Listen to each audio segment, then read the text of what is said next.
Hi, welcome to a2znowledge.com. So today we are going to discuss about list in Python.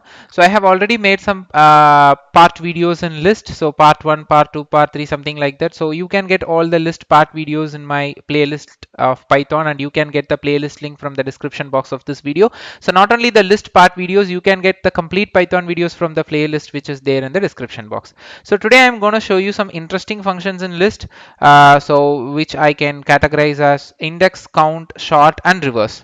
Okay, so I created a list with some elements. So the very first function which we are going to discuss is an index. So generally we used to in the list. Okay, we have some list of elements. So each element in the list will holds an index value. So basically, when we want to retrieve the content from the list, we used to give the index value and we will retrieve. But now in reverse we are doing, I will give the actual value and I need the index number. Okay, that's how it is.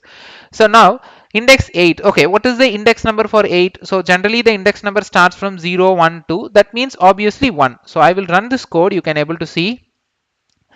Say I'm getting 1.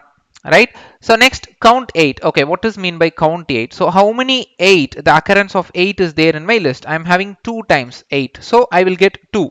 Okay, so you can, if you want to get the duplicate elements count, you can use this count and you can get the duplicate elements in your list. And then sort, obviously you have to sort in ascending to a descending order. You can use sort. Okay, if you can see 0, 1, 3, 4, 6, 8, 8.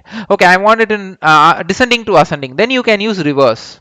Okay, so if you use reverse, then you will get like I descending to ascending, because it has been already sorted. Okay, so that is very important. It is already sorted. So reverse is not like a kind of a descending. So reverse will print whatever the list you have. It will print in the reverse. It was not gonna look into the order. So since the previous list is been sorted, so I am getting the reverse order is also descending to ascending. But don't think reverse is comes under an ascending order, something like that.